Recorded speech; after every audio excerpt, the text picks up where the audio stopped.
Hello students, so I am back with part 3 of chapter number 6, circulatory system. I hope you have seen first part. The first part we have discussed about arteries and glands. In the second part we have discussed the functioning of the heart. Right auricles, right ventricles, left auricle, left ventricle, pulmonary vein, pulmonary arteries. We have discussed everything. So now we will discuss the rest part. Heart beat and pulse. तो बच्चा what is heart beat सुनो। Every time, ये मैंने बताया था, ये heart का diagram है। Every time when blood flows from right auricle to right ventricle, valves are, मैंने बताए थे ना आपको, यहाँ पर क्या होते हैं, वॉल्व्स होते हैं। ये वॉल्व्स खुलते हैं ब्लड को पास करने के लिए और लगते हैं तो एक डिस्टिंक्ट साउंड प्रोड्यूस करते हैं, और इसी डिस्टिंक्ट साउंड को हम क्या बोलते हैं बच्चा, heart beat. Normally the heart beats average 72 times per minute. एक मिनट में कितना बीट करता है बच्चों, 72 टाइम। हार्ट एक मिनट में कितना बीट करेगा, 72 टाइम्स। ओके, ध्यान रखना, heart beat 72 times per minute. So बात समझ में आई। Every time the blood passes through the valves and the valve close, एक distinct sound produce होगा, और इस distinct sound को हम बोलेंगे heart beat. 72 time heart beat करता है हर मिनट में। अब पल्स क्या होती है? The arteries have elastic muscular wall that expand every time when blood is forced into aorta due to contraction of left ventricle of heart। जैसे ही left ventricle है जो हार्ट की, वो कॉन्ट्रैक्ट करेगी, फोर्स से ब्लड आता है। उस फोर्स से ब्लड आने के कारण क्या होता है बेटा, जो इलास्टिक मस्कुलर वॉल है आर्टरीज की, वो एक्सपांड करती है। ठीक है, this can be felt as a throbbing in some of arteries found just below the skin. कुछ आर्टरीज जो स्किन के बिल्कुल नीचे मिल जाएंगी आपको, वहां पर आपको पल्स मिल जाएगी। ठीक है, उसको क्या बोलते हैं, pulse. Arteries found just below the skin, skin के बिल्कुल जो आपकी कलाई है उसके नीचे बिल्कुल आपको क्या मिल जाती है बेटा, आर्टरीज मिल जाती है। ठीक है, और ये आर्टरीज को हम क्या बोलते हैं फिर, pulse. This pulse can easily be felt pressing your finger gently over N artery. किसी भी आर्टरी के ऊपर अपनी फिंगर रखो, रिस्ट पे अपना थंब रखोगे तो आप आपकी हार्ट बीट को काउंट कर पाओगे। ठीक है, करके देखना, अभी करके देखो।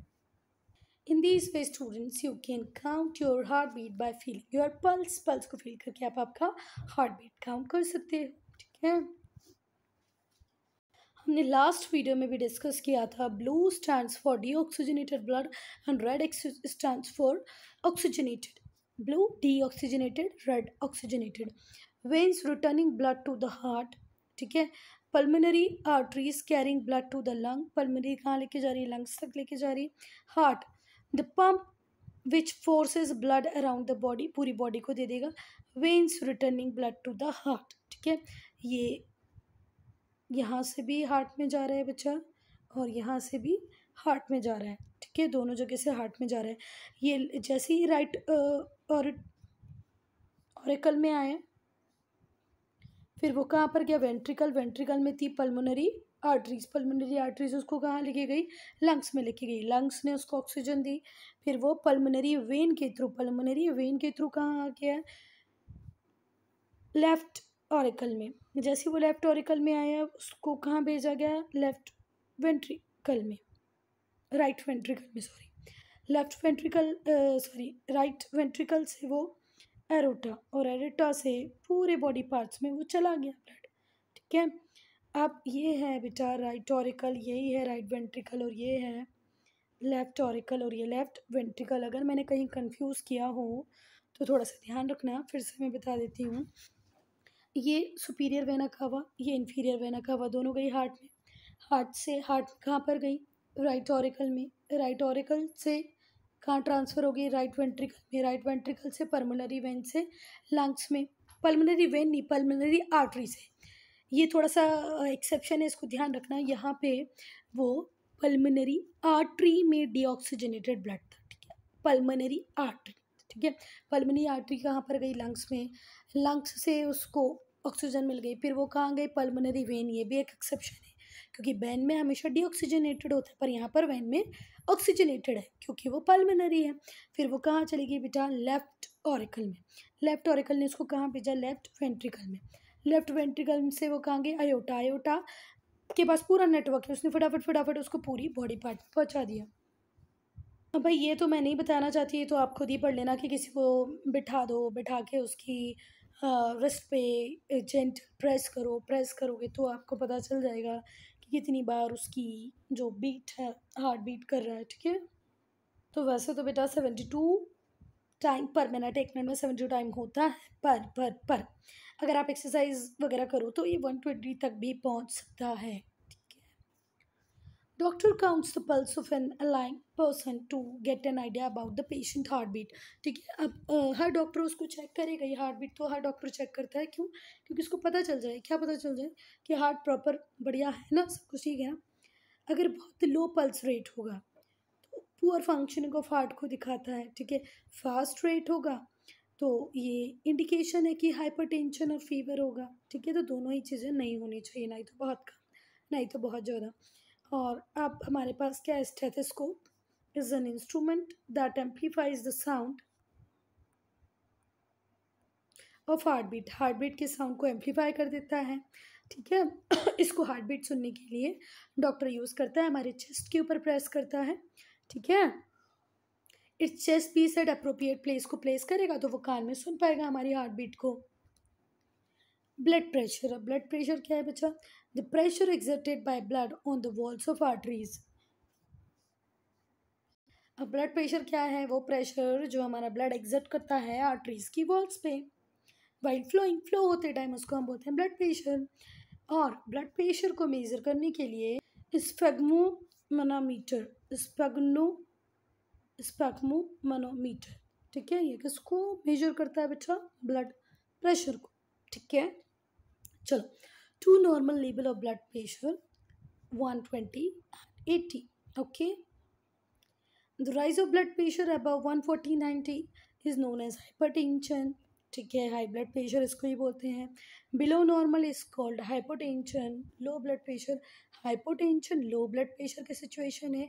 हाइपरटेंशन हाई ब्लड प्रेशर की सिचुएशन है। नॉर्मल रेट है 120/80, हाई 140 से 90 के ऊपर नहीं जाना चाहिए। वो सिचुएशन कैसी होती है? हाइपरटेंशन वाली। अब हम पढ़ेंगे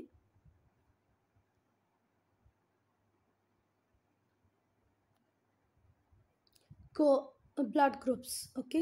तो अगर हम ब्लड ग्रुप्स की बात करें तो बेटा in 1900 Karl Landsteiner identified different type of blood groups in human. Karl Landsteiner ने 1900 में बताया कि ह्यूमन बींग्स में डिफरेंट डिफरेंट ब्लड ग्रुप्स होते हैं, ठीक है। इट मीन्स एक दो आदमियों को अगर हम देखें तो दोनों में हो सकता है अलग अलग ब्लड ग्रुप्स, ठीक है। These blood groups are differentiated on the basis of protein antigens found on the surface of RBC। RBC के सरफेस पे बेटा एंटीजन्स होते हैं और इस एंटीजन्स के बेसिस पे हम, एंटीजन्स क्या है? प्रोटीन है। एंटीजन्स क्या है? प्रोटीन है। बेटा आरबीसी के सरफेस पे जो प्रोटीन होते हैं जिनको हम एंटीजन्स भी बोलते हैं, उसके बेसिस पे आप ब्लड ग्रुप्स को अलग अलग करते हो। दो टाइप के एंटीजन्स हैं, ए और बी, ठीक है। तो जिस पर्सन का ए ब्लड ग्रुप है, if the antigen present a person blood group is A if the antigen present in RBC is A, and B if antigen is B। The person whose RBC have both type, एक अगर person है जिसके RBC पे दोनों ही type के antigens हैं, A B और B B, तो उसको क्या बोलोगे आप? ए बी ब्लड ग्रुप, ठीक है। उस विथ नो एंटीजन, जिसमें कोई एंटीजन है ही नहीं, ना तो ए एंटीजन है ना बी, उसको बोलोगे ए blood group.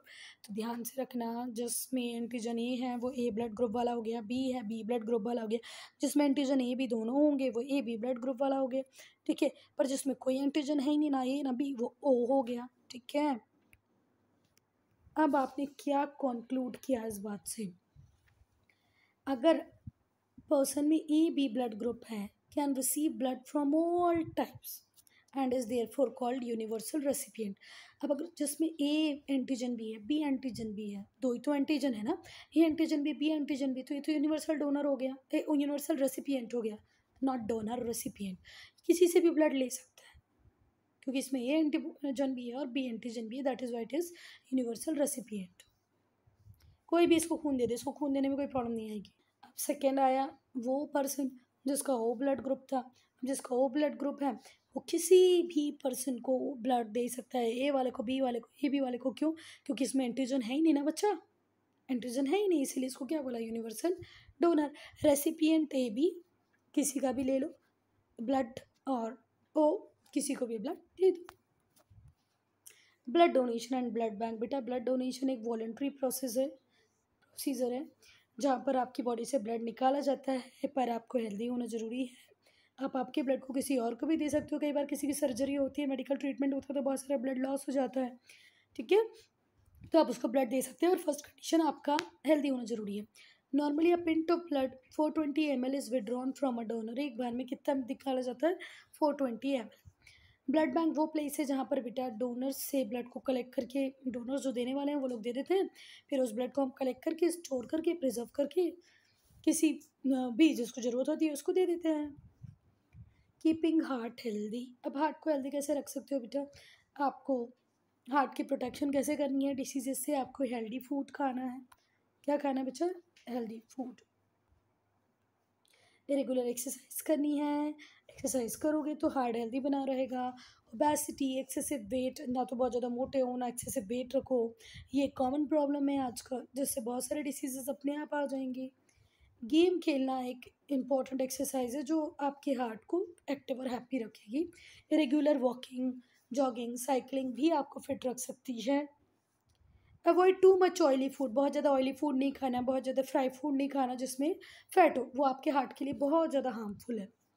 Excessive eating of fast food. जो बच्चे बहुत सारे चाउमीन, पिज़्ज़ा, बर्गर, कभी भी मैगी वगैरह खाते हैं, वो आपको इम्पॉर्टेंट न्यूट्रिएंट तो देती ही नहीं है ना? इसीलिए आपको बहुत सारे वेजिटेबल्स खाने और फ्रूट्स खाने। Eat plenty of fibre containing food. वो सारा फूड खाना जिसमें फाइबर हो, जैसे ग्रेन, सीरियल्स, ओट्स, ठीक है। Avoid eating excessive amount of sweet food. बहुत ज़्यादा मीठा फूड भी नहीं खाना। कितनी भी मिठाई अच्छी लगे पर बहुत ज़्यादा नहीं खाना, क्योंकि बहुत ज़्यादा शुगर खाओगे तो आपकी बॉडी को ओबेसिटी होगी, और ओबेसिटी होगी तो आपके हार्ट को प्रॉब्लम होगी। ओके।